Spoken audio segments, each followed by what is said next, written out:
de Salvador Borrego. Derrota mundial. Capítulo 1 de 11. 10ª edición, México 1961. Prólogo a la segunda edición. La obra de Salvador Borrego, que hoy alcanza su segunda edición, es una de las más importantes que se hayan publicado en América.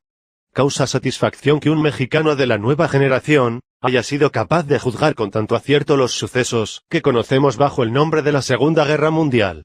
Colocados nosotros del lado de los enemigos del poderío alemán, es natural que todas nuestras ideas se encuentren teñidas con el color de la propaganda aliada. Las guerras modernas se desarrollan tanto en el frente de combate como en las páginas de la imprenta. La propaganda es una arma poderosa, a veces decisiva para engañar la opinión mundial.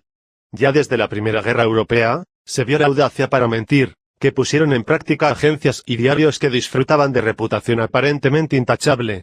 La mentira, sin embargo, logró su objeto.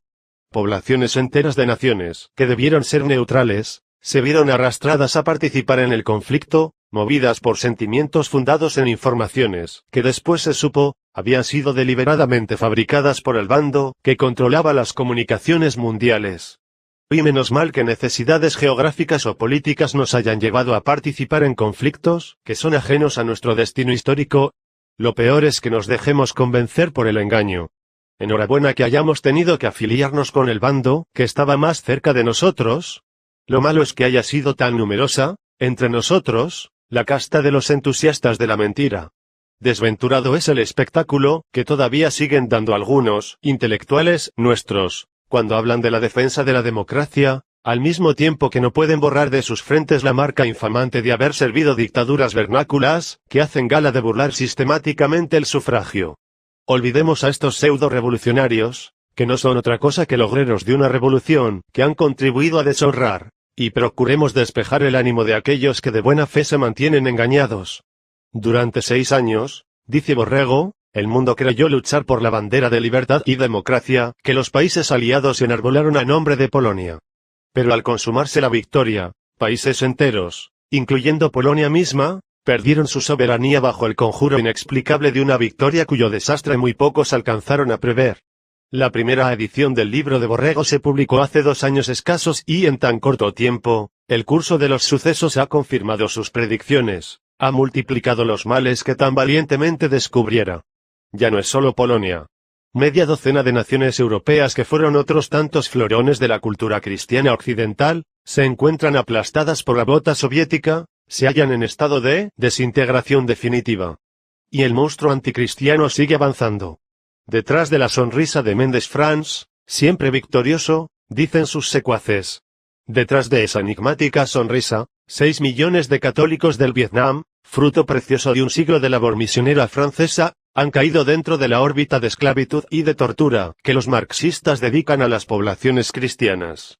El caso contemporáneo tiene antecedentes en las invasiones asiáticas de un Gengis Khan, que esclavizaba naciones. Tiene antecedentes en las conquistas de Solimán, que degollaba a cristianos dentro de los templos mismos que habían levantado para su fe. El conflicto de la hora es otro de los momentos angustiosos y cruciales de la lucha perenne que tiene que librar el cristianismo para subsistir. En el libro de Borrego, penetrante y analítico, al mismo tiempo que iluminado y profético, se revelan los pormenores de la conjura tremenda. La difusión del libro de Borrego es del más alto interés patriótico en todos los pueblos de habla española. Herederos, nosotros, de la epopeya de la Reconquista, que salvó el cristianismo de la invasión de los moros, y de la contrarreforma encabezada por Felipe II, que salvó el catolicismo de la peligrosa conjuración de luteranos y calvinistas, nadie está más obligado que nosotros a desenmascarar a los hipócritas y a contener el avance de los perversos. La lucha ha de costarnos penalidades sin cuento.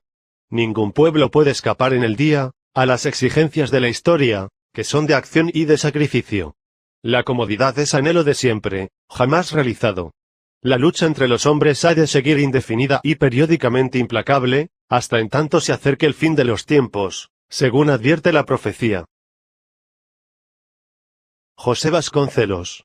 Febrero de 1955. Introducción. Es una neutra remembranza volver la mirada a los días extraordinarios de la Segunda Guerra Mundial únicamente con el prolijo escrúpulo de citar fechas y relatar sucesos. Es un lujo de ociosidad volver la mirada al pasado sin el empeño de obtener luces para el presente. Pero conociendo mejor el origen de lo que ocurrió y de lo que ahora ocurre, más podrá preverse lo que está por ocurrir. Sin esta función específica toda aportación a la historia, y aun la historia misma, se reducirían a simple curiosidad o pasatiempo. Es un hecho que aún no silenciado del todo el fuego, que durante 6 años mantuvo vivo ese siniestro organismo de muerte, que fue la Segunda Guerra Mundial, el mundo se halló súbitamente en el umbral de otra guerra más destructora e incierta. Durante 6 años la humanidad se creyó luchando por la paz definitiva, mas los acordes de su victoria fueron ensombrecidos por la amenaza de un cataclismo todavía mayor. Durante 6 años el mundo creyó luchar por la bandera de libertad y democracia, que los países aliados enarbolaron a nombre de Polonia. Pero al consumarse la victoria, países enteros, incluyendo Polonia misma, perdieron su soberanía bajo el conjuro inexplicable de una victoria cuyo desastre muy pocos alcanzaron a prever.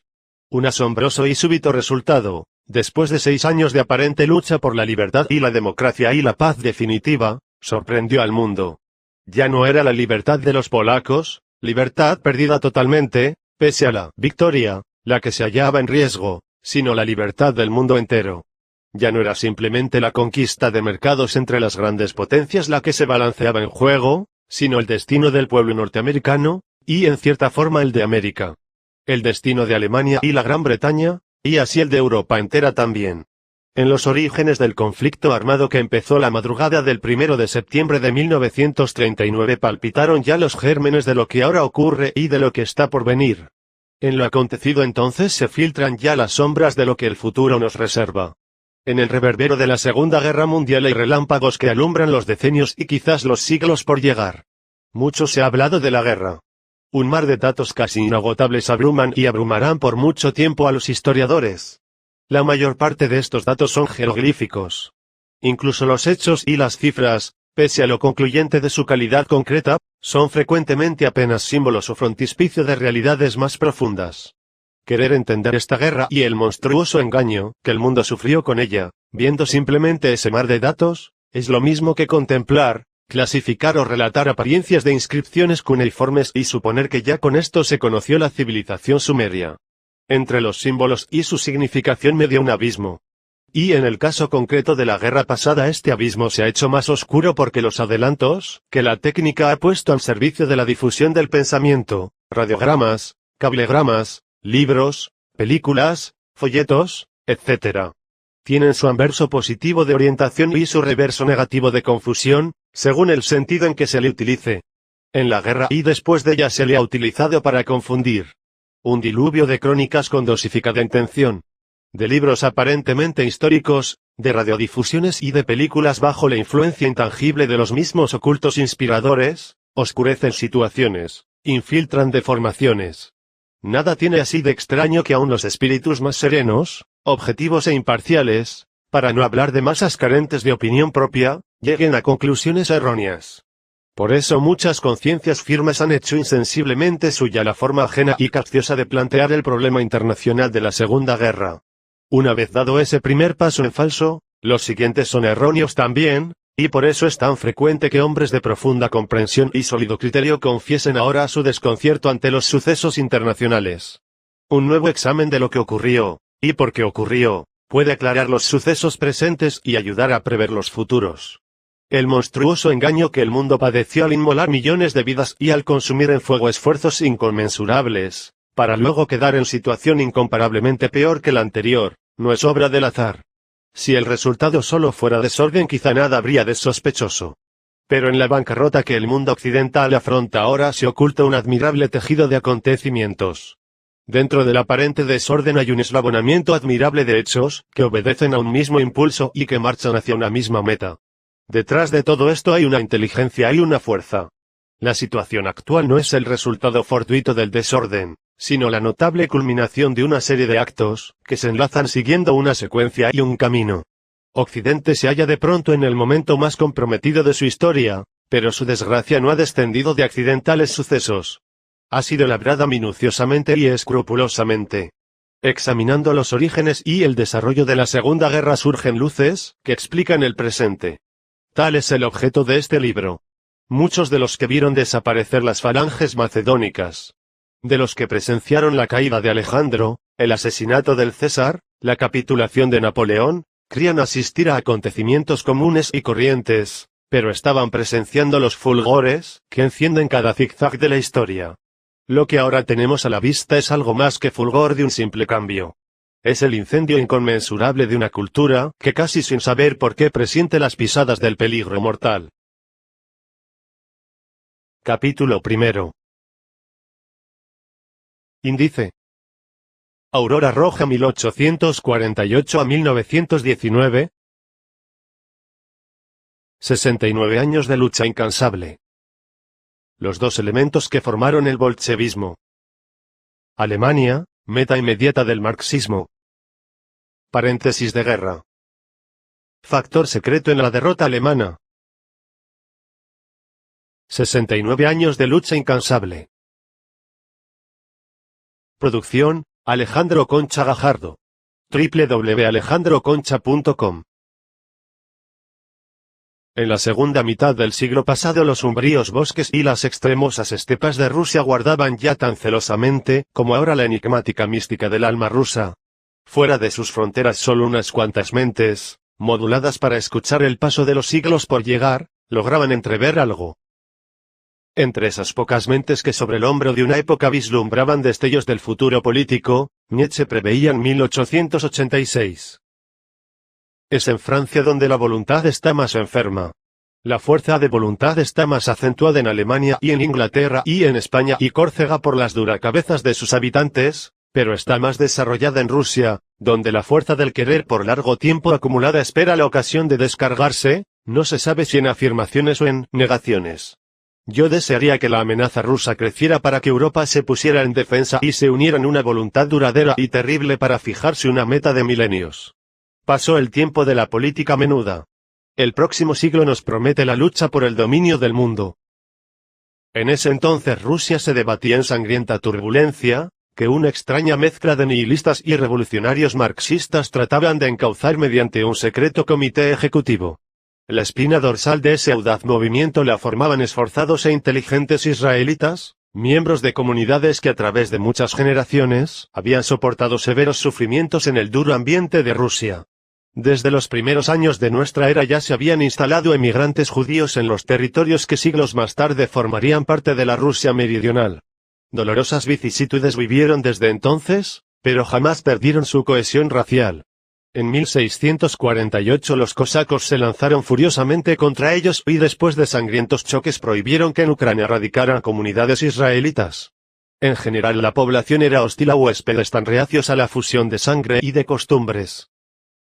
Pero las tierras rusas, prometedoras de esplendoroso futuro gracias a sus inexplotadas riquezas y enorme extensión, seguían atrayendo incesantemente a comunidades judías emigradas de la Europa occidental. La emperatriz Elisabetta Petrovna se alarmó ante ese fenómeno y en 1743 se negó a admitir más inmigrantes. Sin embargo, 50 años más tarde la anexión de territorios polacos convirtió a millares de judíos en súbditos de Rusia. En esa forma las comunidades israelitas aumentaron considerablemente, no sin sufrir hostilidades y persecuciones, tal como le había ocurrido a sus ancestros en todos los tiempos y en todos los pueblos. El zar Alejandro I, que gobernó de 1801 a 1825, trató con benevolencia a la población judía y sufrió un completo fracaso al pretender que se asimilara a la población rusa. El siguiente zar, Nicolás I, 1825 a 1855, se impacientó ante la renuencia de las comunidades israelitas a fusionarse con la población rusa y redujo sus derechos cívicos, además de que le hizo extensivo el servicio militar obligatorio que ya regía en el imperio.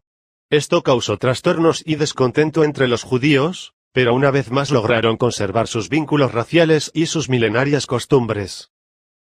Al subir al trono Alejandro II, 1855, la situación de los israelitas volvió a mejorar y no tardaron en prosperar en el comercio, la literatura y el periodismo. Varios diarios judíos se publicaron en San Petersburgo y Odessa. Precisamente en ese entonces, girando alrededor de la doctrina comunista delineada en 1848 por los israelitas Marx y Engels, se vigorizó en Rusia la agitación revolucionaria. En 1880 los israelitas Leo Deutsch, P. Axelrod y Vera Zasulich, y el ruso Plejanov, formaron la primera organización comunista rusa. Y un año después varios conspiradores, encabezados por el judío Vera Fignez, asesinaron al zar Alejandro II. El hijo de este, Alejandro III, tuvo la creencia de que las concesiones hechas por su padre habían sido pagadas con ingratitud y sangre. En consecuencia, expulsó a los judíos de San Petersburgo, de Moscú y de otras ciudades, y le redujo más aún sus derechos cívicos. Los crecientes desórdenes y atentados los atribuyó a la influencia de ideas extrañas al pueblo ruso y ordenó enfatizar el nacionalismo y reprimir las actividades políticas de los intelectuales hebreos. La inteligente población israelita se mantuvo estrechamente unida en esos años de peligro. Sufrida, inflexible en sus creencias, celosa de la pureza de su sangre, ya estaba ancestralmente acostumbrados a sobreponerse a las hostilidades que su peculiar idiosincrasia provocaba al entrar en conflicto con las ajenas.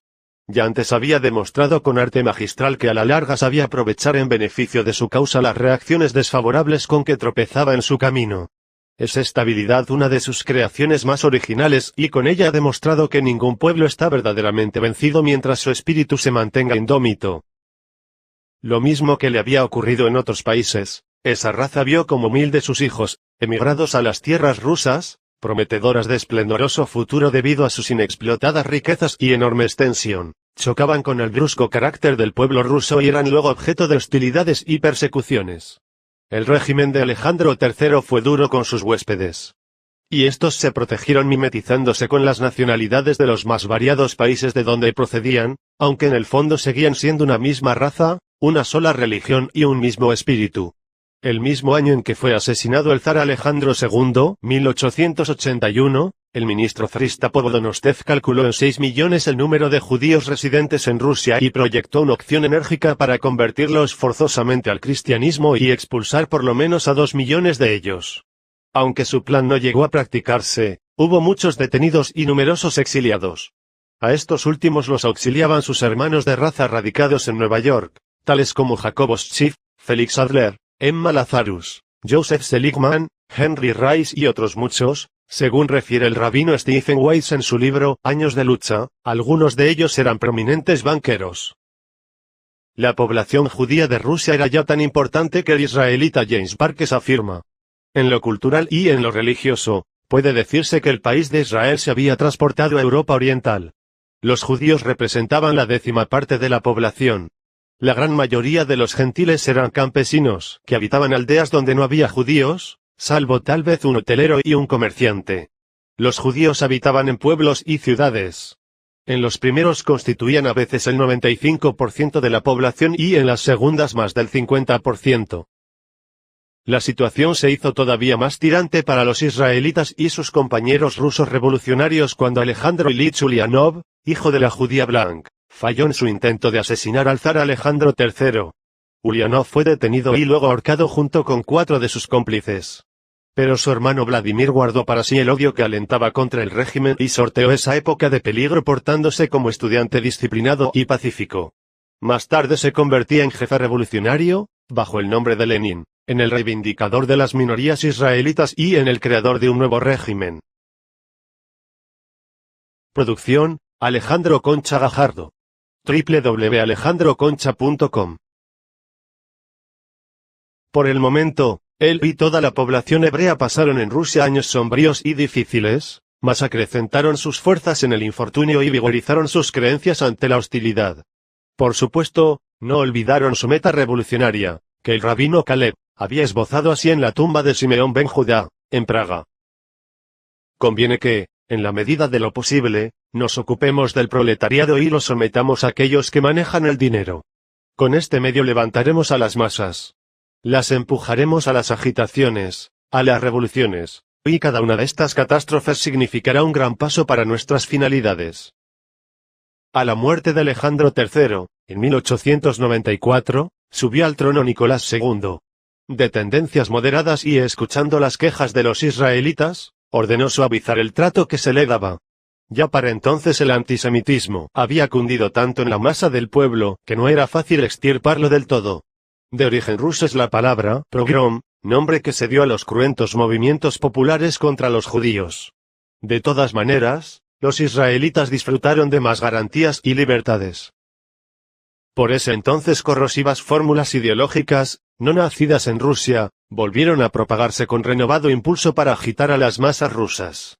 Una vez más iba a manifestarse en la historia el gigantesco poder de una idea cuando se la utiliza en el terreno propicio y del modo adecuado.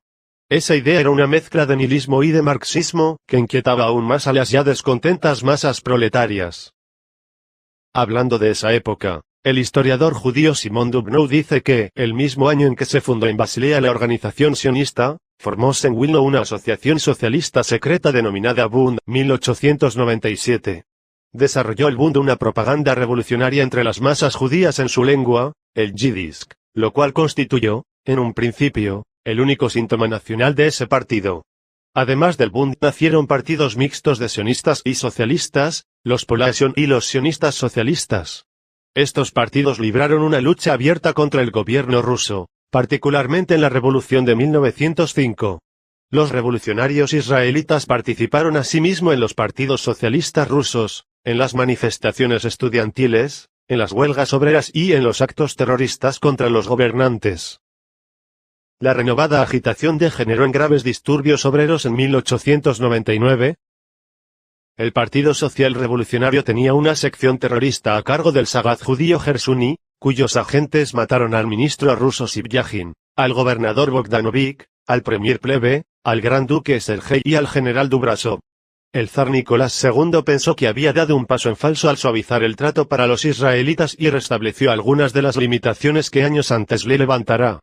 Numerosos propaladores del marxismo, entre ellos el judío León Davidovich Bernstein, posteriormente conocido como León Trotsky, fueron deportados a Siberia. Trotsky estaba casado con una hija del financiero judío Jabotovsky. Las turbulencias parecieron amainar. Incluso surgió una escisión entre los mismos agitadores. No en cuanto a su meta, sino en cuanto a la mayor o menor impetuosidad para alcanzarla. No era que unos hebreos se lanzaran contra otros, sino que diferían de opinión respecto a la táctica de lucha. Así surgieron los bolcheviques, los del programa máximo, y los mencheviques, los del programa mínimo. Vladimir Ilich Lenin se hizo líder de los primeros. Aunque la severa represión oficial alcanzó a muchos agitadores judíos que se movían entre los trabajadores, dejó intacta la estructura secreta que gestaba la revolución. Creyendo haber sido ya suficientemente severo, o buscando una transacción con ellos, en 1904 el régimen suavizó su política hacia los israelitas. Pero estos inmediatamente reforzaron su actividad revolucionaria y en 1905 organizaron motines más grandes que los anteriores. Entonces el zar Nicolás II se alarmó e hizo nuevas concesiones al conglomerado judío, cuya fuerza política era ya un hecho innegable. Con esto el marxismo cobró mayor brío. Inútilmente los zares habían querido evitar la agitación reprimiendo a los que directamente alentaban el descontento popular nacido de la miseria, pero sin anular a los ocultos conspiradores, que eran los que dirigían todo el movimiento para subvertir el orden. Además, poco hacía el régimen por aliviar la miseria misma y por destruir la forma capciosa y oropelesca en que explotaban esta circunstancia los agitadores marxistas. Ante la sutil técnica de la conspiración marxista los zares fueron incapaces de una acción coordinada y firme para liquidarla. Frecuentemente titubearon y en ocasiones llegaron a concebir el absurdo de que los brotes de desorden podrían conjurarse mediante concesiones. Pero resulta que hacer concesiones a un adversario que busca la victoria total es solo facilitarle su camino.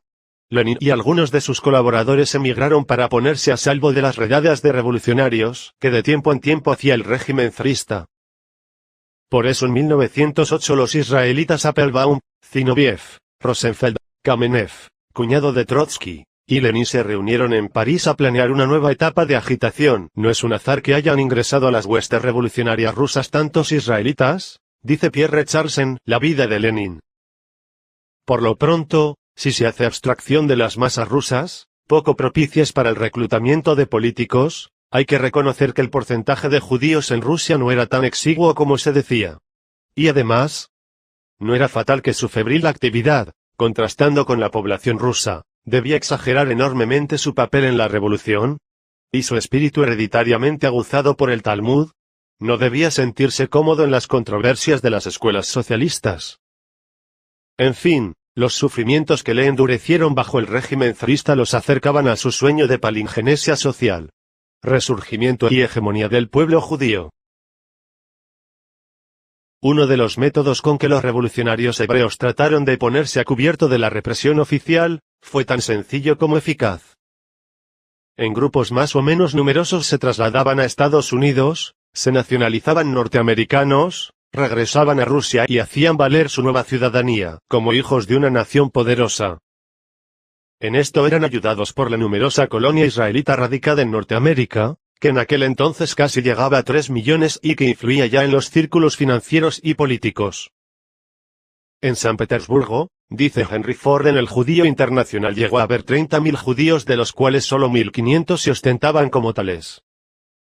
Las autoridades rusas no tardaron en tratar de frustrar ese inusitado procedimiento de protección, y esto dio origen a que numerosos órganos de la prensa americana protestaran contra la falta de respeto a las ciudadanías recién concedidas por los Estados Unidos. Producción, Alejandro Concha Gajardo. www.alejandroconcha.com. Con esa ejemplar hermandad que los israelitas practican desde uno al otro confín del mundo, el 15 de febrero de 1911, estando Taft en el poder, agrega Henry Ford, los judíos Jacobo Schiff, Jacobo Furt, Luis Marshall, Adolfo Kraus y Enrique Goldfogel le pidieron que como represalia contra Rusia fuera denunciado el Tratado de Comercio. Aunque en un principio Taft se rehusó, israelitas de todo el país enviaron cartas a senadores y diputados, gestionaron apoyo de gran parte de la prensa, pusieron en movimiento el Comité Judío Americano, a la Orden Virit y a otras muchas filiales o afines. El influyente político Wilson, que después llegó a ser presidente de Estados Unidos, presionó resueltamente en favor de los judíos y durante un discurso en el Carnegie Hall afirmó: el gobierno ruso, naturalmente, no espera que la cosa llegue al terreno de la acción, y en consecuencia, sigue actuando a su placer en esta materia, en la confianza de que nuestro gobierno no incluye seriamente a nuestros compañeros de ciudadanía judíos entre aquellos por cuyos derechos aboga. No se trata de que expresemos nuestra simpatía por nuestros compañeros de ciudadanía judíos, sino de que hagamos evidente nuestra identificación con ellos. Esta no es la causa de ellos. Es la causa de Norteamérica. Finalmente, el Tratado de Comercio suscrito 80 años atrás fue denunciado el 13 de diciembre de 1911. Por primera vez un zar, en ese entonces Nicolás II, sintió que los descendientes de aquellos israelitas que 50 años antes rehuían temerosos la violencia rusa, ya no estaban tan solos. Aunque la inmensa mayoría eran nacidos en las estepas, y aunque eran hijos y nietos de otros también nacidos allí, ni el medio ambiente ni la convivencia de siglos los hacían claudicar de sus metas políticas ni de sus costumbres. Tal parecía que conservando sin mezcla su sangre conservaban igualmente sin mezcla su espíritu. Cierto que el imperio ruso era aún poderoso y que la lejana represalia de la denuncia del Tratado de Comercio americano no bastaba para revocar las limitaciones impuestas a los israelitas, mas sin embargo, constituía un incómodo incidente, que en grado imponderable influyó para que se suavizara el trato oficial a los judíos. Y aunque ese mismo año de 1911 se estableció que los judíos no podían ser electos concejales, en la práctica se le trató con mayor consideración. Entretanto, el llamado Comité Ejecutivo seguía ocultamente atizando el descontento y propiciando la rebelión. Las series de huelgas sangrientas que se iniciaron en 1905 adquirieron incontenible impulso en 1910 al estallar 200 paros obreros.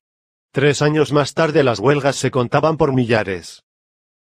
El descontento de las masas iba siendo crecientemente aprovechado como instrumento revolucionario marxista. En ese entonces el imperio ruso se hallaba ya tan minado que malamente podía afrontar una guerra internacional. Por eso fue tan insensato y hasta inexplicable que se lanzara a una aventura de esa índole en 1914, para apoyar a Serbia en contra de Austria-Hungría. El zar dio contraorden a fin de que no se realizara la movilización general y evitar el choque con Alemania, pero el ministro de la guerra, Sujovínov, y todo el Estado Mayor presionaron al zar y se consumó la movilización.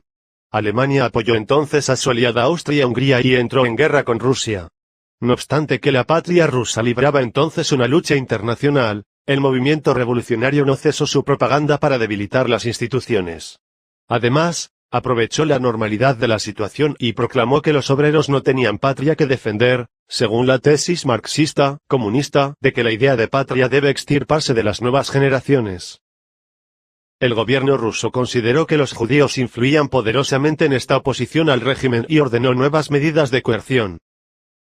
Muchos que por nacimiento o naturalización ostentaban las más diversas nacionalidades, e incluso la rusa, se habían mezclado en el campo y en las fábricas y hacían cundir la agitación. Poco después de iniciada la contienda, el diario ruso Ruskoye Znamia abogaba por las más severas represalias contra los israelitas, a quienes se le achacaban los desórdenes internos, y hasta llegó a alentar los pogroms. No obstante que el ambiente oficial era propicio a estos extremismos, el régimen no quiso complicar más la situación, prohibió el diario y mantuvo a raya el antisemitismo, aunque sin poder suprimirlo del todo. En Suiza se encontraba entonces desterrado, junto con otros jefes judíos del movimiento marxista, Vladimir Ilich Lenin, y desde allí dirigía la agitación en la retaguardia del ejército ruso, que combatía contra Alemania. 67 años después de que dos hebreos, Marx y Engels, habían dado a la publicidad por primera vez el manifiesto comunista, otros miembros de la misma raza luchaban denodadamente por materializarlo en realidad política. Junto con los judíos Apfelbaum y Rosenfeld, conocidos bajo los nombres rusos de Zinoviev y Kamenev, Lenin alentaba desde el destierro a los revolucionarios para que contribuyeran a la derrota de Rusia en la guerra que sostenía contra Alemania y Austria. En su periódico Socialdemócrata, del 27 de julio de 1915 daba la siguiente consigna: los revolucionarios rusos deben contribuir prácticamente a la derrota de Rusia. Proclamaba que esto abriría el camino a la revolución. Pierre Charles, biógrafo de Lenin, afirma que en ese entonces, Lenin se entregó en cuerpo y alma a su odio por todo patriotismo. Toda defensa de la patria, decía, es chauvinismo. Tanto fue así que los alemanes le permitieron pasar por Berlín para que se internara subrepticiamente en Rusia y aún le ayudaron económicamente ya que su labor debilitaba al ejército ruso.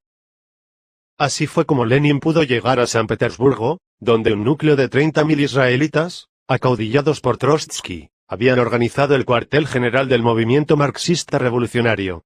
Y desde ahí hizo circular esta proclama: es necesario, sin demora, educar al pueblo y al ejército en el sentido derrotista. Soldados, fraternizad en las trincheras con vuestros camaradas llamados enemigos. Poco después Lenin celebraba secretos acuerdos con los jefes revolucionarios. Charles refiere que asistían Kamenev, hombre pequeño, de ojos vivaces bajo el lente; Zinoviev, que se había cortado completamente el cabello ondulado de su gruesa cabeza; Oritsky, delgado y nervioso, que más tarde aterrorizaría a Petrogrado durante algunas semanas. Los tres eran de raza judía. No tardaron en reunírseles Stalin y Trotsky. La siembra marxista iniciada décadas atrás, halló en 1917 el clima más propicio para fructificar. La ya minada retaguardia del ejército ruso se debilitó aún más y el desconcierto cundió hasta las líneas avanzadas del frente de guerra. La propaganda derrotista hallaba ciertamente coyunturas en la miseria y en las bajas causadas por la contienda. La promesa de que al triunfar la revolución se repartirían tierras a todos los proletarios fue tan halagadora, que las tropas querían dejar de pelear para llegar al reparto. Coordinadamente las doctrinas bolcheviques agitaban a los militares hablándoles de los derechos del soldado, según los cuales los oficiales deberían ser nombrados por selección de entre los soldados, y estos podían discutir las órdenes de aquellos. Desde ese momento quedó rota la disciplina, dice el teniente coronel Carlos R. Berzunza, en su resumen histórico de Rusia. Y así comenzó la última etapa del fin de la Casa Imperial rusa. Tatiana Botkin, 5, dice que acerca de la realeza y particularmente de la emperatriz, circulaban versiones que indignaban al pueblo y alentaban al derrotismo. Frecuentemente se encontraba uno con personas que se habían formado un concepto completamente falso sobre la familia real. Entre nosotros solo se propagaba lo malo y nadie sabía lo bueno que en realidad existió. No podía creer que los mismos soldados rusos, en el momento de una guerra de tal magnitud, se amotinaran y mataran a su comandante y ofendieran a la familia real. Así era, desgraciadamente. En las calles de Petrogrado sucedía algo increíble. Los soldados, borrachos, sin correas, con los capotes desabrochados, unos con rifles, otros desarmados, corrían como poseídos saqueando todas las tiendas. Producción, Alejandro Concha Gajardo. www.alejandroconcha.com. El descrédito de la casa de los Romanov. La consigna leninista de que la derrota en el frente de guerra abriría el camino al triunfo de la revolución. Las crecientes bajas y la miseria. La promesa de que un nuevo régimen daría tierras al proletariado. El relajamiento de la disciplina. Las doctrinas de igualdad y supresión de las jerarquías, etc., convergieron por fin en el estallido de la revolución. La mecha que encendiera el polvorín podía haber sido cualquier cosa. Como en el conocido fenómeno físico de la sobrefusión, cuando la mente de un pueblo llega a su tensión máxima basta el más insignificante incidente, para producir el estallido. Tatiana Botkin refiere así el principio del fin del imperio. En Kronstadt, precisamente en las cercanías del cuartel general que los caudillos israelitas del marxismo habían formado secretamente en San Petersburgo, empezó la bestial matanza de oficiales. Una vez muertos, los cubrían con heno, los rociaban con petróleo y le prendían fuego. Metían en los ataúdes personas aún con vida junto a cadáveres, fusilaban a los padres a la vista de sus propios hijos, etc. En el frente, los soldados fraternizaban con los alemanes y retrocedían, a pesar de los enormes contingentes reunidos antes de la revolución. El sepelio de las víctimas de la revolución en retrogrado, fue una mascarada. Los revolucionarios recogieron cuerpos de desconocidos, muertos de frío o por accidente, incluso unos chinos que habían fallecido de tifo, los colocaron en los ataúdes forrados de rojo, los trasladaron al campo de Marte y erigieron un gran túmulo. Esto alentaba la agitación y servía de bandera a los revolucionarios. Por otra parte, en ningún momento los iniciadores del marxismo en Rusia carecieron de solidaridad y aliento de sus hermanos de raza en el extranjero. El 14 de febrero de 1916 se celebró en Nueva York un congreso de las organizaciones revolucionarias rusas, alentadas e inspiradas por inteligentes israelitas. El magnate judío americano Jacob Schiff era uno de los que costeaban los gastos de estos trabajos políticos. Ayudaba particularmente a León Trotsky, también israelita.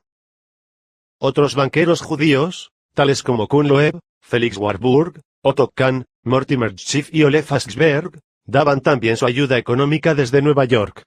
Pese a todo lo que en apariencia hubiera de inexplicable en esas relaciones entre los marxistas revolucionarios de Rusia y los magnates israelitas de América, en el fondo regía la profunda solidaridad de la raza y el anhelo común de la reivindicación hebrea. Unos la buscaban con el instrumento que su compatriota Marx le había heredado en el Manifiesto Comunista de 1848 y otros la procuraban con el instrumento del oro y las finanzas. Dos distintos medios, pero un mismo fin. Y si el destino del mundo iba a jugarse en dos barajas de política internacional, el supercapitalismo y el marxismo, tener ases en ambas era asegurar el triunfo de la causa común, cualquiera que fuese el resultado de la gran lucha. Los pacientes esfuerzos de los caudillos marxistas y de quienes los ayudaron desde el extranjero desembocaron el 7 de noviembre de 1917 en el estallido de la Revolución Comunista. El zar fue detenido y entre las primeras rectificaciones políticas figuró la abolición de las restricciones jurídicas impuestas a los judíos. El camino a los puestos públicos quedó abierto para ellos. Toda tendencia política perjudicial al judaísmo fue declarada fuera de la ley por decreto de julio de 1918. Entre las tropas del general Budieni ocurrieron actos violentos contra los judíos y fueron severamente reprimidos. A ese respecto el escritor judío Salomón Resnick dice en su libro, 5 ensayos sobre temas judíos. Pronto sobrevino una vigorosa reacción contra tales desviaciones. 138 cosacos, entre ellos varios comandantes, fueron condenados a muerte y se impuso a todo soldado rojo la obligación de luchar contra el antisemitismo, esa herencia vergonzosa, criminal y sangrienta. La casa de los Romanov fue exterminada. Tatiana Botkin refiere así el final del zar, de la zarina, del zarevich, y de las princesas Olga, Tatiana, María y Anastasia. En la prisión, casa de Ipatiev, de Ekaterimburgo, la familia real sufría 1000 vejaciones. La situación de todos empeoró al ser nombrado otro comisario, el judío Yurovsky. El trato de los guardias se convirtió en un verdadero martirio, que sus majestades soportaban con verdadera resignación cristiana. Por comida le daban las sobras de los guardias, quienes además escupían en los platos. Luego le servían la comida y se las arrebataban cuando empezaban a comer. En la noche del 3 de julio de 1918 fueron bárbaramente asesinados. Cuando penetró Yurovsky con 12 soldados, de los cuales solo 2 eran rusos, los demás judíos y letones, Yurovsky se encaró con el emperador y le dijo: «Usted se ha negado a aceptar la ayuda de sus familiares en el extranjero, por lo que tengo que fusilarlo». El emperador se persignó, abrazó a su hijo con toda serenidad y se arrodilló. La emperatriz hizo lo mismo. Sonaron unos disparos. Yurovsky disparó sobre el emperador. Los soldados sobre los demás. Dieron vuelta a los cadáveres y los asaetearon con las bayonetas. Después de esta carnicería los cadáveres fueron despojados de cuanto llevaban, arrojados a un camino y de ahí conducidos a un bosque cercano, donde fueron incinerados en 2 hogueras. Una de fuego y la otra de ácidos. Inútilmente Nicolás II, lo mismo que su padre Alejandro III, y su abuelo Alejandro II, se habían empeñado en reprimir a quienes encabezaban o coordinaban el descontento de las masas, pero sin lograr nada decisivo para suprimir el descontento mismo. Mientras por un lado el malestar público crecía con la pobreza, por el otro las autoridades se esforzaban superficialmente en suprimir a quienes se valían de ese malestar, como instrumento para una magna revolución. 69 años después que Marx y Engels habían creado su magistral fórmula de agitación, sus descendientes raciales lograban que un gran imperio se viniera abajo. Era ese el primero de sus fabulosos triunfos. A la revolución bolchevique siguió una violenta contrarrevolución encabezada por los generales Anton Ivanovich, Denikin, Kolchak, Rangel y Yudenich. Llegaron a arrebatarles a los rojos territorios con más de 1 millón de kilómetros cuadrados y se aproximaron amenazadoramente a Leningrado y Moscú. Denikin esperaba ayuda de los gobiernos inglés y francés, pero no la obtuvo. En contraste, los bolcheviques sí lograban ayuda de los israelitas del extranjero y vencieron a las fuerzas de Denikin. El judío Alejandro Kerensky, originalmente apellidado Adler, que se había infiltrado en el gobierno del zar para ayudar secretamente al triunfo de los comunistas, emigró después al occidente para presentarse como anticomunista. Bajo ese disfraz mantuvo contacto con los rusos exiliados, auténticamente enemigos del comunismo, y fue un factor decisivo para neutralizar sus esfuerzos. Los 2 elementos que formaron el bolchevismo. Es siempre costumbre que el triunfo tenga muchos autores, auténticos o no, y que en cambio todos rehuyan la paternidad de los fracasos. Pero el triunfo de la Revolución Rusa es una de las excepciones de esa regla. Por lo menos hasta ahora solo se ha atribuido fragmentaria y tenuemente a la comunidad israelita. Y esto no obstante la evidencia de que la base ideológica de la Revolución Rusa la crearon los judíos Marx y Engels. La pusieron en movimiento social Lenin, Zinoviev, Kamenev, Bronstein y otros israelitas. La solapó y ejecutó a medias el hebreo Kerensky. La ayudaron económicamente desde Estados Unidos los magnates Kuhn Loeb, Felix Warburg, Otto Kahn, Mortimer Schiff y Ole Faxberg, y lo hicieron posible agitando a las masas proletarias un sinnúmero de comisarios israelitas, como judíos eran, simbólicamente, 10 de los 12 revolucionarios que ejecutaron a la familia real de los Romanov. Uno de los modernos profetas del semitismo, Theodor Herzl, ya había advertido antes del triunfo de la Revolución Rusa. Somos una nación, un pueblo. Cuando los judíos nos hundamos, seremos revolucionarios, seremos los suboficiales de los partidos revolucionarios. Al elevarnos nosotros subirá también el inmarcesible poder del dinero judío. Un Estado judío. Son numerosísimas las huellas que los israelitas dejaron en la preparación y la consumación de la Revolución Rusa. Pero por uno u otro motivo la difusión de estos hechos ha sido tan lenta y fragmentaria que generalmente suenan a inverosímiles o fantásticos cuando se le conoce en toda su magnitud. Ni la universalmente reconocida seriedad de Henry Ford libró a esas revelaciones de las dudas que lógicamente producen. Una Rusia soviética hubiese sido sencillamente imposible, dice Henry Ford en El Judío Internacional, a no ser que el 90% de los comisarios fueran judíos. Otro tanto hubiera ocurrido en Hungría, de no ser judío Béla Kun, el príncipe rojo, y con él 18 de sus 24 comisarios. El Soviet no es una institución rusa, sino judía. Agrega que al triunfar la revolución bolchevique, el nuevo régimen fue integrado preponderantemente con israelitas y cita el siguiente cuadro. Cuando Rusia se hundió, afirma, inmediatamente surgió el judío Kerensky. Como sus planes no fueron suficientemente radicales, le sucedió Trotsky. Actualmente, en Rusia, 1920, en cada comisario hay un judío. De sus escondrijos irrumpen los judíos rusos como un ejército bien organizado. Todos los banqueros judíos en Rusia permanecieron sin ser molestados, mientras que a los banqueros no judíos se le fusiló. El bolchevismo es anticapitalista solo contra la propiedad no judía. Si el bolchevismo hubiese sido realmente anticapitalista, hubiera matado de un solo tiro al capitalismo judío. Pero no fue así.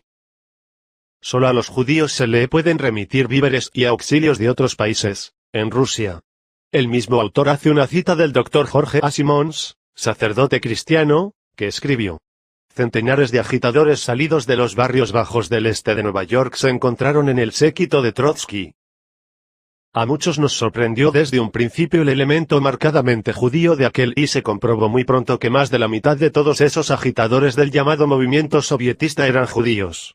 Asimismo cita a William Huntington, agregado comercial americano en retrogrado durante la Revolución, quien declaró que, en Rusia todo mundo sabe que 3/4 partes de los jefes bolcheviques eran judíos. Coincidiendo con todo lo anterior, el periódico ruso, Hacia Moscú, de septiembre de 1919, dijo: no debe olvidarse que el pueblo judío, reprimido durante siglos por reyes y señores, representa genuinamente el proletariado, la internacional propiamente dicha, lo que no tiene patria.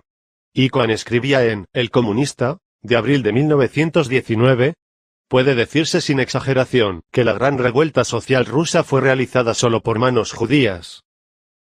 El símbolo del judaísmo, que durante siglos luchó contra el capitalismo, se ha convertido también en el símbolo del proletariado ruso, como resulta de la aceptación de la estrella roja de 5 puntas, que como es sabido fue antiguamente el símbolo del sionismo y del judaísmo en general. Desde un punto de observación muy distante, el investigador Schubart se refiere a este mismo asunto en los siguientes términos. También la nacionalidad de los jefes bolcheviques, entre los cuales hay un gran contingente de judíos, lituanos y grusinios, indica el carácter extraño, no ruso, de este movimiento. El marxismo no tiene más que una peculiaridad, que encuentra afinidad de sentir en el ruso. Es el meollo mesiánico de la doctrina. Lo sintió el alma eslava con fino olfato, y lo tomó por punto de partida. El occidental siente latir más fuerte su corazón al pasar revista a sus bienes. En el ruso está vivo el sentimiento de que las posesiones nos poseen a nosotros, de que el poseer significa ser poseído, de que en medio de la riqueza se ahoga la libertad espiritual. Schubart no es el único en considerar que en la idiosincrasia rusa había propicias coyunturas para que el marxismo teórico y utópico ganara adeptos que luego se convirtieran en instrumento para los organizadores judíos. Osvaldo Spengler apuntó en Decadencia de Occidente. El alma rusa, alma cuyo símbolo primario es la planicie infinita, aspira a deshacerse y perderse, sierva anónima, en el mundo de los hermanos. La vida interior del ruso, mística, siente como pecado el pensamiento del dinero. Producción, Alejandro Concha Gajardo. www.alejandroconcha.com. Otro filósofo, el conde de Kaiserlin, coincide con los dos anteriores. Los rusos son tan profundamente religiosos en el alma, que incluso el materialismo, el ateísmo, la industrialización y el plan quinquenal les sirven de iconos. Igualmente, el sacerdote jesuita norteamericano E. A. Walsh, que vivió en la Unión Soviética en 1923, opina en su libro Imperio Total. El mujik ruso, cuando está impregnado de vodka, revela una sórdida grosería y una torpe animalidad solo limitada por la capacidad física. Pero, terminada la orgía, llorará con su prójimo en fraterna comprensión, perdonará a los ladrones, cobijará a los asesinos con compasión y manifestará instantánea simpatía hacia todos sus compañeros de peregrinación en este valle de lágrimas, y al arar exclamará: Dios, ten piedad. Otto Skorzeny, que como oficial alemán conoció a los rusos durante 4 años de lucha, da el testimonio de que el soldado que fue a la guerra por el materialismo dialéctico posee, en realidad, un idealismo religioso. Casi puede decirse que el ruso, en cuanto a alcanzar su objetivo ideal, es un enemigo de lo posible. Necesita objetivos lejanos y fantásticos. Son innumerables los investigadores que, habiendo estudiado la psicología del ruso, coinciden en que bajo su dureza acorazada por el sufrimiento de siglos y que bajo su crueldad propia de los caracteres primitivos, late un vigoroso sentimiento místico. Y es precisamente en este sentimiento, espontáneo y de distinta índole, que el pensamiento lógico, donde el marxismo israelita se injertó, donde el marxismo encontró un punto de apoyo para erigirse en fuerza gigantesca. El empuje indiscutible del bolchevismo surgió de dos factores: la fórmula alucinante y utópica de Marx y el sencillo misticismo de las almas rusas. Y fueron judíos quienes combinaron ambos factores como se combinan la glicerina y el ácido nítrico para obtener la dinamita. El bolchevismo cundió luego con su propia dinámica y no requirió razones para subsistir. Incluso pudo hacerlo pese a las realidades que lo contradecían. Tal es el mecanismo de los movimientos sociales que llegan a erigirse en creencias místicas o pseudomísticas. Algo de esto señala Max Eastman al afirmar: el comunismo es una doctrina que no puede ser científica, pues es exactamente lo contrario. Religión. Y algo muy semejante señala Gustavo Le Bon en Ayer y Mañana. Las creencias de forma religiosa, como el socialismo, son inconmovibles porque los argumentos no hacen mella en una convicción mística. Todos los dogmas, los políticos sobre todo, se imponen generalmente por las esperanzas que hacen nacer y no por los razonamientos que invocan. La razón no ejerce influencia alguna sobre las fuerzas místicas. Así se explica que pese a su procedencia extranjera, pues el marxismo no era ruso, ni sus propagadores tampoco, grandes masas del pueblo lo hicieron entusiastamente suyo, por lo menos en la etapa inicial. Lo captaron por una de sus fases, por la fase mística de la reivindicación del indigente, y para esta espontánea adhesión no necesitaban ni investigar orígenes, ni razonar sobre las bases científicas del movimiento. Durante milenios el hombre ha anhelado barrer el abuso de los poderosos y disfrutar de justicia social. Al prometer la satisfacción de ese viejo anhelo, los creadores israelitas del comunismo lograron un formidable triunfo psicológico y político. Dentro de sus propias filas raciales la minoría judía de Rusia carecía de la fuerza del número, pero la conquistó entre las masas no semitas, e inclusive antisemitas, gracias a las promesas populares que el comunismo hacía. Y a fin de garantizar que esta poderosa arma política se mantuviera siempre dirigida por sus creadores, se le dio el dogma de la internacionalización, de tal manera que se cometía una herejía al querer servir al proletario sin la consigna emanada de Moscú, sede del marxismo israelita. Todo movimiento social que se atreviera a violar ese dogma era objeto de la más violenta hostilidad, no porque sirviera mejor o peor los intereses del proletariado, sino porque se sustraía al control de los creadores del marxismo. Apenas afianzado el nuevo régimen en el poder, una súbita lucha antirreligiosa comenzó a realizarse con extraordinaria eficacia. Como si fuera obra de factores no rusos, esa lucha era sistemática y carecía de la imprevisión y de la desorganización propias del ambiente moscovita. En su implacable eficacia se advertía el sello de una mano extraña. En la fachada del ayuntamiento de Moscú, en vez de la imagen que se veneraba, se inscribió la frase de Lenin: la religión es el opio del pueblo. Frecuentemente se ha visto que un movimiento religioso, nutriéndose de su propia fe, se lance contra otro movimiento religioso y trate de proscribirlo. Religión contra religión es un fenómeno muchas veces presenciado en la historia. Pero que en un medio eminentemente religioso nazca un movimiento inflexiblemente ateísta, dirigido contra todas las religiones, es un fenómeno nuevo. De donde un movimiento político, que oficialmente se apoya en masas religiosas, extrae la inspiración y las energías necesarias para constituirse fanáticamente en un movimiento antirreligioso. Ha sido también más o menos frecuente que por conveniencias políticas un régimen hostilice a una religión y se apoye en otras. Pero en Rusia, por primera vez con inconfundible claridad y con extraordinario celo, todas las religiones empezaron a ser perseguidas en cuanto triunfó el bolchevismo. Lo que el cristianismo padeció en la época antirreligiosa del Imperio Romano tenía la explicación de que se trataba de una religión nueva sin muchos adeptos en la masa del pueblo.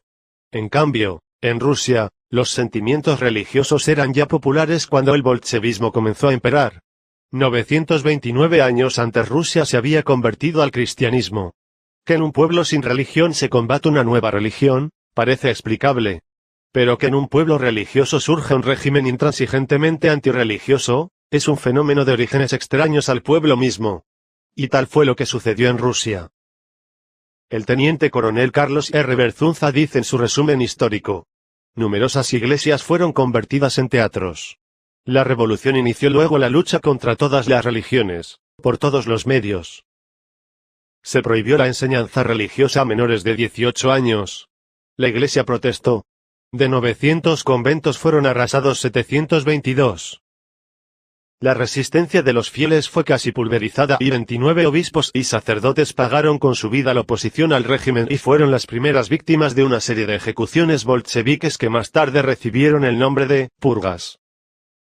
Para el 7 de noviembre de 1923 la primera ola de purgas había aniquilado a 6.000 profesores, 9.000 médicos, 54.000 oficiales, 260.000 soldados, 70.000 policías, 12.000 propietarios, 355.000 intelectuales, 193.290 obreros y 815.950 campesinos, en mayor o menor grado culpables de oposición.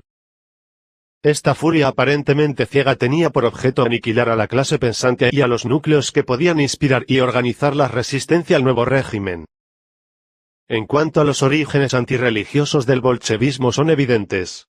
Supuesto que no residían en las masas populares, ni tampoco en ninguna otra religión con predominio en Rusia, se hallaban exclusivamente entre los organizadores israelitas del movimiento revolucionario, quienes seguían la sentencia de Marx. El judaísmo es la muerte del cristianismo. Ciertamente la masonería también fue un factor en esa lucha antirreligiosa, pero en última instancia la masonería es solo uno de los brazos del judaísmo. Este creó en Egipto las primeras células secretas en el siglo XV antes de nuestra era, cuando los judíos necesitaron protegerse y ayudarse eficazmente bajo el dominio de los faraones. Siglos después esa sociedad se hizo extensiva a los no judíos, con objeto de aprovecharlos para los fines políticos israelitas, y se le dio un aspecto de fraternidad y liberalismo.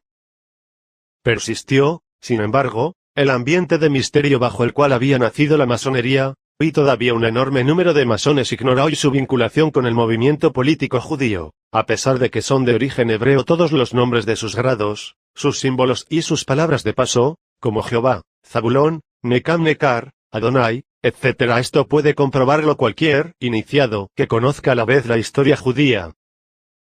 Por eso es que desde el grado tercero de la masonería se designa con símbolos judíos a Jesucristo, a la Iglesia y a los cristianos, como la ignorancia, el fanatismo y la superstición, respectivamente, jubelas, jubelos y jubelum, y se plantea simbólicamente la lucha contra ellos. Ya en 1860 el español Vicente de la Fuente había escrito en Historia de las Sociedades Secretas. Esa sociedad proscrita en todas partes, y que en todas partes se halla sin patria, que en tal concepto desprecia las ideas de nacionalidad y patria, sustituyéndolas con un frío y escéptico cosmopolitismo. Esa tiene la clave de la francmasonería. El calendario, los ritos, los mitos, las denominaciones de varios objetos suyos, todos son tomados precisamente de esa sociedad proscrita. El judaísmo. La francmasonería en su principio es una institución peculiar de los judíos, hija del estado en que vivían, creada por ellos para reconocerse, apoyarse y entenderse sin ser sorprendidos en sus secretos, buscarse auxiliares poderosos en todos los países, atraer así a todos los descontentos políticos, proteger a todos los enemigos del cristianismo. Es público que todos los periódicos más revolucionarios e impíos de Europa están comprados por los judíos, o reciben subvenciones de ellos y de sus poderosos banqueros, los cuales a la vez son francmasones. Este paralelismo del judaísmo político y de la masonería lo confiesa el propio israelita Trotsky en su biografía, al referirse a su encarcelamiento de 1898. Hasta entonces, dice, no había tenido ocasión de consultar las obras fundamentales del marxismo. Los estudios sobre la masonería me dieron ocasión para contrastar y revisar mis ideas. No había descubierto nada nuevo. Mi vida. León Trotsky. Todo lo anterior explica el carácter furiosamente antirreligioso de la época actual de la historia rusa. Una época categóricamente materialista y antirreligiosa, tal como la delineó Marx en su Introducción a la filosofía del derecho, de Hegel, al afirmar que solo existe la materia. Una época tal como la planeó Lenin al afirmar que el socialismo, por medio de la ciencia, combate el humo de la religión. En 37 diversas dependencias de las primeras fases del Estado soviético figuraron 459 dirigentes de origen judío y 43 rusos, cuyos nombres y cargos aparecen especificados en el libro La Gran Conspiración Judía, de Traian Romanescu. Alemania, meta inmediata del marxismo. Producción, Alejandro Concha Gajardo. www.alejandroconcha.com. En la segunda mitad del siglo pasado, mientras que en Rusia se abrían paso las doctrinas revolucionarias marxistas, el Imperio alemán resurgía en 1871 forjado en la victoria de Sedán, bajo Guillermo I. Este segundo Reich era la cúspide de fuerzas cuya inquietud brillaba precisamente entonces en diversas ramas del saber. Goethe en la literatura, Beethoven, Mozart y Wagner en la música, Kant y Schopenhauer en la filosofía, von Moltke en la milicia, Kirchhoff y Bunsen en la física y la química, y Nipkow en la mecánica. Sin embargo, en el campo de la política el alemán no tenía nada nuevo bajo la férrea forma de su imperio, y esto hizo creer a los propulsores israelitas del marxismo que sería fácil asentar en Alemania la primera base de la revolución mundial. En efecto, Karl Marx, judío originalmente llamado Kisel, Mordecai, y su compatriota Friedrich Engels, quisieron que el marxismo se materializara en régimen político primero en Alemania y después en Rusia. En su Manifiesto Comunista, de 1848, ambos israelitas especificaron: a Alemania sobre todo es hacia donde se concentra la atención de los comunistas, porque Alemania se encuentra en vísperas de una revolución burguesa y porque realizará esta revolución en condiciones más avanzadas de la civilización europea y con un proletariado infinitamente más desarrollado. Pero un año después de publicado el Manifiesto Comunista, el marxismo sufrió un golpe inesperado en la Alemania. Su primer intento para apoderarse de las masas proletarias fracasó en junio de 1849. La disciplina y el nacionalismo inculcados por la milicia eran una barrera ante la revolución internacionalizada del marxismo.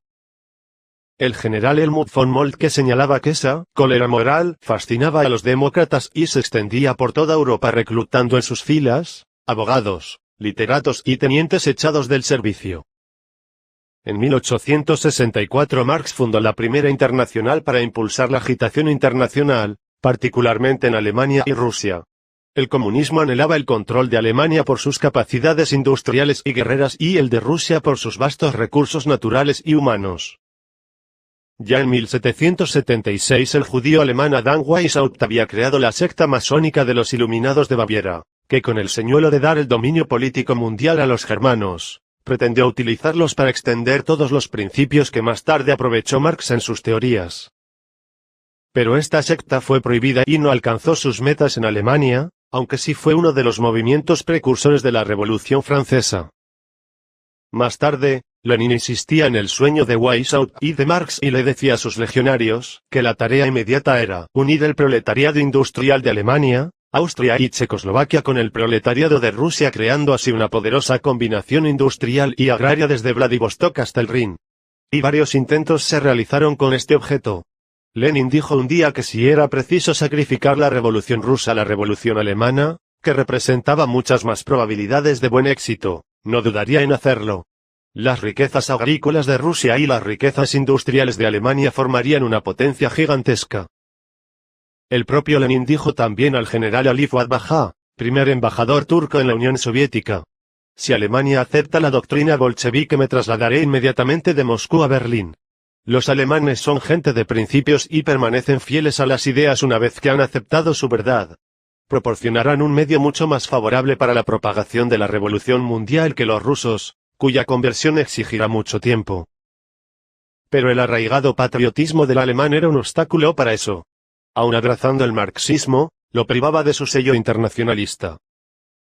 John Plamenaz refiere que Lasalle, judío fundador del Partido Socialista Alemán, no pudo llegar a proclamar abiertamente el comunismo. Sin embargo, la doctrina hacía progresos, y Plamenaz afirma que el Partido Democrático Socialista Alemán adoptó un programa completamente marxista en espíritu. Entretanto, la industria alemana se desarrollaba rápidamente, y en poco tiempo este partido se convirtió en el más grande del Estado. Lenin creía que con ayuda de los trabajadores alemanes, los rusos podrían evitar los peligros que de otro modo se derivarían de una revolución prematura. En vísperas de la Primera Guerra Mundial el marxismo luchaba con igual denuedo en Rusia y en Alemania, si bien con distinta táctica. El más alto nivel cultural y económico del pueblo alemán impedía progresos tan rápidos como los logrados entre las masas analfabetas y paupérrimas de Rusia. En Alemania había mejor información sobre los orígenes de las diversas tendencias políticas y esto impedía que muchos cayeran en redes hábilmente tendidas. El periodista Marr, el historiador Traiske, el pastor Stoecker, el filósofo Duering y el profesor Rolling llamaron frecuentemente la atención sobre la secreta influencia del judaísmo y habían gestionado con Bismarck que se le refrenara. Pero de todas maneras el Partido Democrático Socialista Alemán, con inspiración marxista, iba ganando terreno en los sindicatos. Años más tarde, a principios de 1913, un joven descendiente de aldeanos, de 20 años de edad, que de peón había ascendido a acuarelista, reflexionaba en Múnich que la nación no era, según los marxistas, otra cosa que una invención de los capitalistas. La patria, un instrumento de la burguesía, destinado a explotar a la clase obrera. La autoridad de la ley, un medio de subyugar el proletariado. La escuela, una institución para educar esclavos y también amos. La religión, un recurso para idiotizar a la masa predestinada a la explotación. La moral, signo de estúpida resignación, etc. Nada había, pues, que no fuese arrojado en el lodo más inmundo. Ese joven artesano, llamado Adolfo Hitler, era partidario del sindicalismo, pero no bajo la inspiración internacionalista de Marx, sino bajo el ideal nacionalista de patria y de raza. Esta necesidad, la de los sindicatos y su lucha, tendrá que considerarse como justificada mientras entre los patrones existan hombres no solo faltos de todo sentimiento para con los deberes, sino carentes de comprensión hasta para los más elementales derechos humanos. El sindicalismo, en sí, no es sinónimo de antagonismo social. Es el marxismo quien ha hecho de él un instrumento para la lucha de clases. La huelga es un recurso que puede o que ha de emplearse mientras no exista un Estado racial, encargado de velar por la protección y el bienestar de todos, en lugar de fomentar la lucha entre los dos grandes grupos, patrones y obreros, y cuya consecuencia, en forma de la disminución de la producción, perjudica siempre los intereses de la comunidad. Concebía entonces que en el futuro dejarán de estrellarse los unos contra los otros, obreros y patrones, en la lucha de salarios y tarifas, que daña a ambos, y de común acuerdo arreglarán sus divergencias ante una instancia superior imbuida en la luminosa divisa del bien de la colectividad y del Estado. Es absurdo y falso afirmar, decía, que el movimiento sindicalista sea en sí contrario al interés patrio. Si la acción sindicalista tiende y logra el mejoramiento de las condiciones de vida de aquella clase y constituye una de las columnas fundamentales de la nación, obra no solo como no enemiga de la patria o del Estado, sino nacionalmente en el más puro sentido de la palabra. Su razón de ser está, por tanto, totalmente fuera de duda. Producción, Alejandro Concha Gajardo. www.alejandroconcha.com. Con la impetuosidad propia de su edad, y además de su carácter, Hitler trataba de persuadir a sus compañeros de que la defensa del proletariado no era la meta del marxismo, ya que si el proletariado llegaba a satisfacer sus propias necesidades, desaparecería como instrumento de lucha de quienes acaudillaban el marxismo. Ahondando en esta hipótesis, llegó a un punto que habría de ser elemento básico en la génesis del nacionalsocialismo, sistema político que luego se divulgó con el apócope de nazi. Por ese entonces, según posteriormente refirió, creía que los judíos nacidos en Alemania solo se diferenciaban en la religión. El que por eso se persiguiese a los judíos como creía yo, hacía que muchas veces mi desagrado frente a exclamaciones deprimentes para ellos, subiese de punto. Tuve una lucha para rectificar mi criterio. Esta fue sin duda la más trascendental de las transformaciones que experimenté entonces. Ella me costó una intensa lucha interior entre la razón y el sentimiento. Se trataba de un gran movimiento, que tendía a establecer claramente el carácter racial del judaísmo. El sionismo. Tropecé con él inesperadamente donde menos lo hubiera podido suponer. Judíos eran los dirigentes del Partido Socialdemócrata. Con esta revelación debió terminar en mí un proceso de larga lucha interior. Examiné casi todos los nombres de los dirigentes del Partido Socialdemócrata. en su gran mayoría pertenecían al pueblo elegido.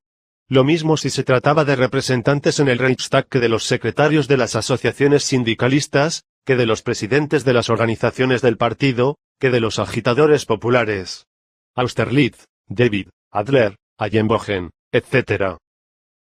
Un grave cargo más pesó sobre el judaísmo ante mis ojos cuando me di cuenta de sus manejos en la prensa, en el arte, en la literatura y el teatro. Comencé por estudiar detenidamente los nombres de todos los autores de inmundas producciones en el campo de la actividad artística en general. El resultado de ello fue una creciente animadversión de mi parte hacia los judíos. Era innegable el hecho de que las 9/10 partes de la literatura sórdida, de la trivialidad en el arte y el disparate en el teatro, gravitaban en el debe de una raza que apenas si constituía una centésima parte de la población total del país. Ahora veía bajo otro aspecto la tendencia liberal de esa prensa. El tono moderado de sus réplicas o su silencio de tumba ante los ataques que se le dirigían debieron reflejárseme como un juego a la par hábil y villano. Sus críticas glorificantes de teatro estaban siempre destinadas al autor judío y jamás una apreciación negativa recaía sobre otro que no fuese un alemán. El sentido de todo era tan visiblemente lesivo al germanismo, que su propósito no podía ser sino deliberado. Paréntesis de guerra. Tal fue, en síntesis, el proceso del nacimiento del nacionalsocialismo. Frente al carácter internacionalista del marxismo, un categórico nacionalismo apoyado en las ideas de patria y de raza. Frente al exclusivismo autoritario de la doctrina de Marx, un exclusivismo nacional, igual o mayor que aquel. Frente al origen político israelita de la doctrina, un antisemitismo político. Los gérmenes del nuevo movimiento se habían perfilado ya, pero tan solo en la mente del oscuro acuarelista. El estallido de la guerra de 1914 lo sacó de sus disquisiciones. La víspera que el conflicto armado se generalizara con la declaración inglesa de guerra contra Alemania, Adolfo Hitler se enroló como voluntario en el 16. Regimiento Bávaro de Infantería, el 3 de agosto de 1914. Luego combatió en el frente de Flandes y después en el Somme, donde fue ascendido a cabo y ganó la Cruz de Hierro, que es el máximo orgullo del soldado alemán. El 7 de octubre de 1916 cayó herido y se le trasladó a un hospital cercano a Berlín. Según sus propias palabras, desde allí pudo darse cuenta de que el frente férreo de los grises cascos de acero, frente inquebrantable, firme monumento de inmortalidad, no tenía igual solidez en la retaguardia, donde el creciente marxismo socavaba el espíritu de resistencia. Esa situación empezó a hacer crisis a principios de 1918 al estallar una huelga de municiones, que aunque prematura y fallida, causó un efecto desastroso en la moral. Comillas. ¿Porque el ejército seguía luchando si es que el pueblo mismo no quería la victoria? ¿A qué conducían entonces los enormes sacrificios y las privaciones? El soldado peleaba por la victoria y el país le oponía la huelga. Las nuevas reservas arrojadas al frente, añade, fracasaron completamente. Venían de la retaguardia. El judío internacional Kurt Eisner comenzó a intrigar en Baviera contra Prusia. No obraba ni en lo más mínimo animado del propósito de servir intereses de Baviera, sino llanamente, como un ejecutor del judaísmo. Explotó los instintos y antipatías del pueblo bávaro para poder, por ese medio, desmoronar más fácilmente a Alemania. Cierre comillas. Y así comenzó a repetirse en Alemania aquella agitación marxista que un año antes minó a Rusia y la hizo capitular en la guerra internacional para asumir en la revolución bolchevique. La base naval alemana de Kiel fue el escenario del primer levantamiento, tal como la base naval de Kronstadt había sido el del primer levantamiento formal de los soviéticos. Así, dice la enciclopedia Espasa, toda resistencia resultaba imposible, aunque de haberla podido prolongar unos días, hubiera dado a Alemania la posibilidad de una paz mejor. En Baviera proclaman la república. Fórmanse consejos de obreros y soldados. Los soldados desarman a los oficiales y, si resisten, los matan. La bandera roja ondea en todos los arsenales alemanes. Alemania toma un aspecto bolchevique. El emperador abdica, día 9 de noviembre de 1918, quedando proclamada la República con un carácter francamente radical y pareciendo un remedo de la República rusa. Entretanto, el cabo Hitler había vuelto al frente, había sido alcanzado por el gas británico, Cruz Amarilla, y casi ciego fue internado en el Hospital Paseo-Alk, de Pomerania. El 10 de noviembre, refieren, mi lucha, vino el pastor del hospital para dirigirnos algunas palabras. parecía temblar intensamente al comunicarnos que la casa de los Hohenzollern había dejado de llevar la corona imperial. Pero cuando él siguió informándonos que nos habíamos visto obligados a dar término a la larga contienda, que nuestra patria, por haber perdido la guerra y estar ahora a la merced del vencedor, quedaba expuesta en el futuro a graves humillaciones, entonces no pude más. Mis ojos se nublaron y a tientas regresé a la sala de enfermos, donde me dejé caer sobre mi lecho, ocultando mi confundida cabeza entre las almohadas. Desde el día en que me vi ante la tumba de mi madre, no había llorado jamás. Cuando en mi juventud el destino me golpeaba despiadadamente, mi espíritu se reconfortaba. Cuando en los largos años de la guerra, la muerte arrebataba de mi lado a compañeros y camaradas queridos, habría parecido casi un pecado el sollozar. Morían por Alemania. Y cuando finalmente, en los últimos días de la terrible contienda, el gas deslizándose imperceptiblemente, comenzara a corroer mis ojos, y yo, ante la horrible idea de perder para siempre la vista, estuviera a punto de desesperar, la voz de la conciencia clamó en mí. Infeliz. Llorar mientras 1000 de camaradas sufren 100 veces más que tú. Y mudo soporté el destino. Pero ahora era diferente porque todo sufrimiento material desaparecía ante la desgracia de la patria. Todo había sido, pues, inútil. En vano todos los sacrificios y todas las privaciones, inútiles los tormentos del hambre y de la sed, durante meses interminables. Inútiles también todas aquellas horas en que entre las garras de la muerte, cumplíamos, a pesar de todo, nuestro deber. Infructuoso, en fin, el sacrificio de 2 millones de vidas.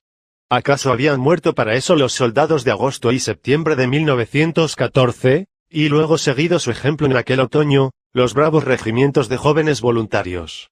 ¿Acaso para eso cayeron en la tierra de Flandes aquellos muchachos de 17 años? Guillermo II había sido el primero que, como emperador alemán, tendiera la mano conciliadora a los dirigentes del marxismo, sin darse cuenta de que los villanos no saben del honor. Mientras en su diestra tenían la mano del emperador, con la izquierda buscaban el puñal. Había decidido dedicarme a la política.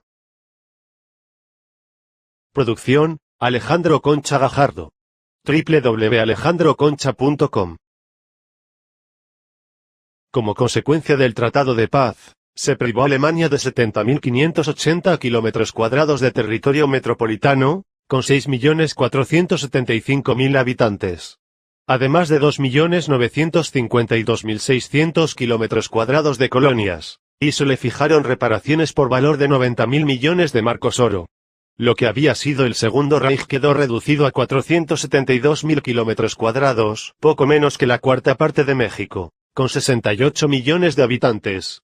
Aprovechando el malestar de la guerra perdida, tal como ocurrió en Rusia, el marxismo hizo un supremo esfuerzo en Alemania por restablecer el Estado soviético. Los motines y los paros se utilizaron pródigamente para atemorizar y dominar, pero los revolucionarios tropezaron con una oposición nacionalista más poderosa y consciente que la vida en Rusia. Los agitadores israelitas Karel Liebknecht y Rosa Luxemburgo lucharon frenéticamente estableciendo soviets en diversas poblaciones hasta que fueron muertos por un soldado. En Múnich, el israelita Eisner proclamó en 1919 un régimen francamente soviético, pero después de 4 semanas fue derrocado en sangrientas luchas callejeras. El ejército repudiaba el bolchevismo y como la gran masa del pueblo seguía queriendo y respetando al ejército, los marxistas tuvieron que limitar sus ambiciones. En Berlín fueron dominados después de que hubo más de 1000 muertos. Friedrich Ebert, que en plena guerra había votado por la continuación de la huelga en las fábricas de municiones, logró escalar la presidencia de la nueva república y establecer un régimen que, aunque todavía muy distante del radicalismo soviético, le seguía los pasos a prudente distancia. Toda la maquinaria oficial adquirió cierto matiz anticristiano y benevolente tolerancia hacia el marxismo, actitudes que hasta entonces no había adoptado ningún gobierno alemán. En 1918 la nueva constitución alemana fue delineada por un jurisconsulto judío, Hugo Preus, según dice el israelita Salomón Resnick, en 5 ensayos sobre temas judíos. Factor secreto en la derrota alemana. La Revolución Marxista Soviética de 1917 y la Revolución Marxista Alemana de 1918 tuvieron un mismo origen. Desde 1848 era público que Marx y Engels buscaban la conquista del proletariado germano. Luego Lenin, Trotsky y otros israelitas proclamaron como meta la unificación e internacionalización de las masas rusa y alemana. Al caer el emperador Guillermo II, como cuando en Rusia cayó el zar, los israelitas aumentaron su influencia en Alemania. Al terminar la guerra, dice Henry Ford, los gananciosos fueron los judíos. En Alemania, 1918, controlaron Rosenfeld el Ministerio de Gracia y Justicia. Irks, Gobernación. Simón, Hacienda. Futran, Dirección de Enseñanza. Kastenberg, Dirección del Negociado de Letras y Artes. Wurm, Secretario de Alimentación. El Dr. Irks y el Dr. Stadagen, Ministerio de Fomento. Cohen, Presidente del Consejo de Obreros y Soldados, cuyos colaboradores judíos eran Sten, Erz, Loes Weinberg, Frankel, Israel Owitz, Laubein, Seligschen, Katzenstein, Laufenberg, Eymann, Schlesinger, Merz, y Weil. Nunca la influencia judía había sido mayor en Alemania, y se erigió mediante la ayuda del bolchevismo disfrazado de socialismo, del control de la prensa, de la industria y de la alimentación. Los judíos alemanes Felix y Paul Warburg cooperaban en Estados Unidos, en el esfuerzo bélico contra Alemania. Su hermano Máximo Warburg alternaba, entre tanto, con el gobierno alemán.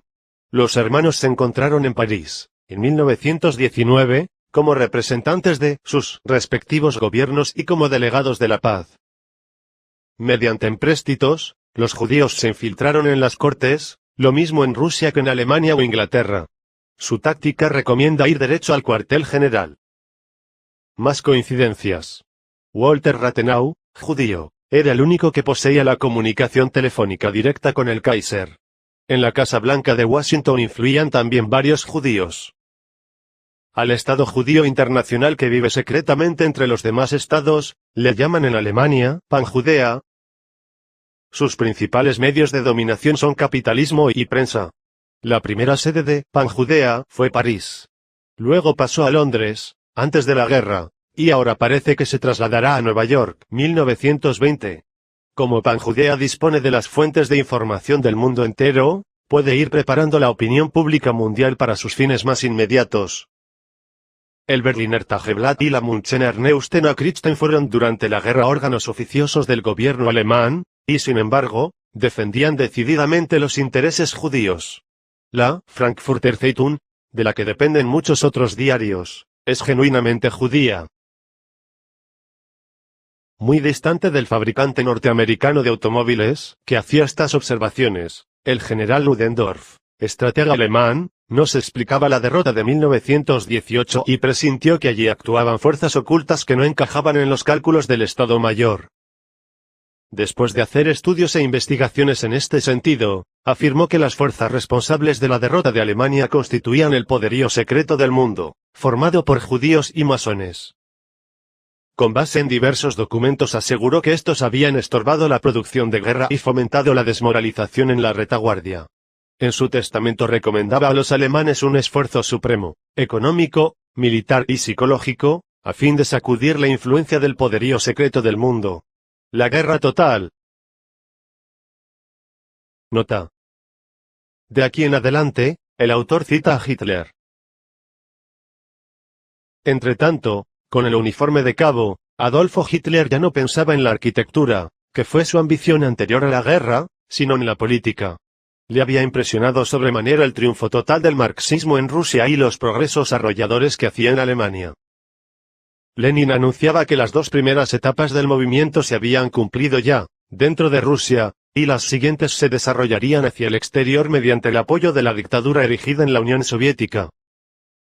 Polonia, inmediatamente, y Alemania después, eran los objetivos más cercanos. Hitler argumentaba que las derrotas militares no habían sido la causa de la capitulación, porque eran mucho menores a los triunfos alcanzados.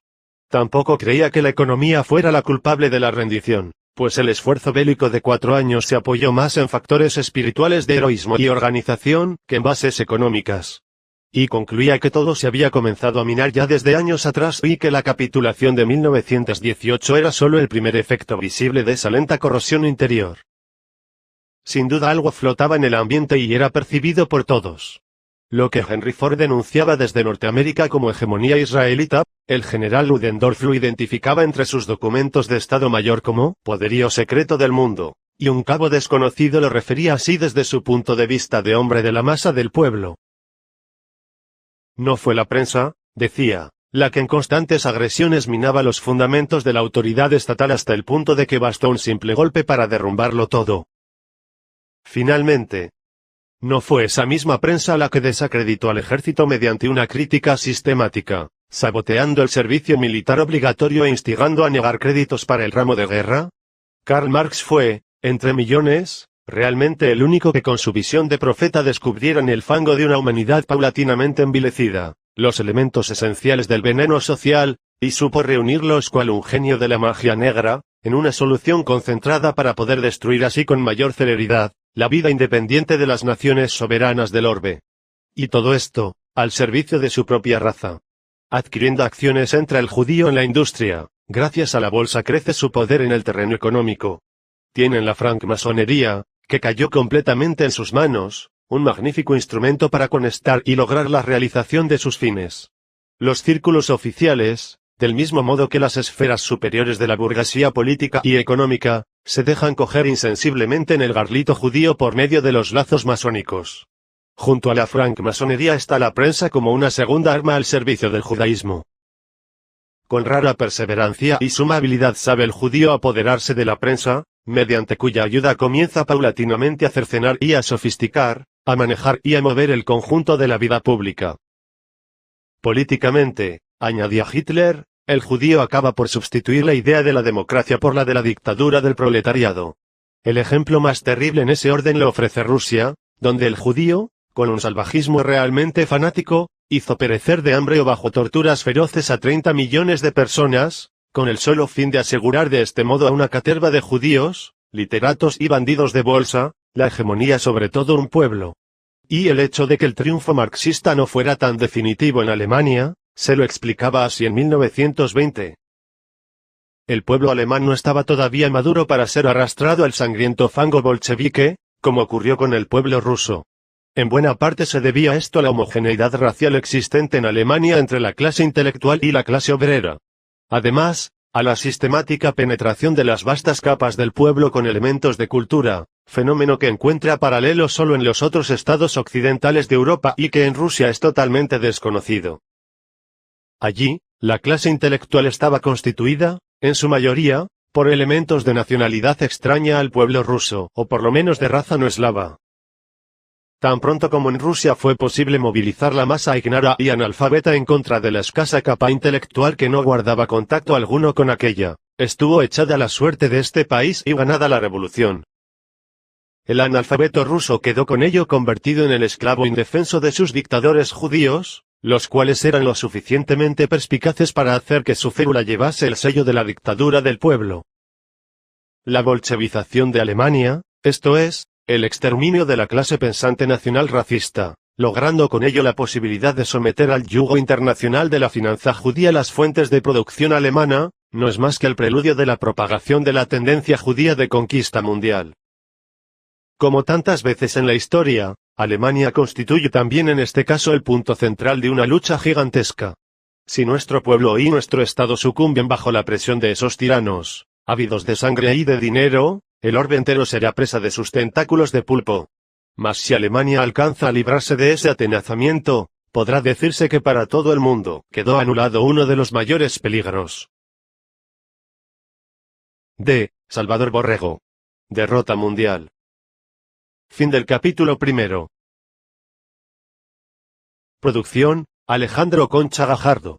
www.alejandroconcha.com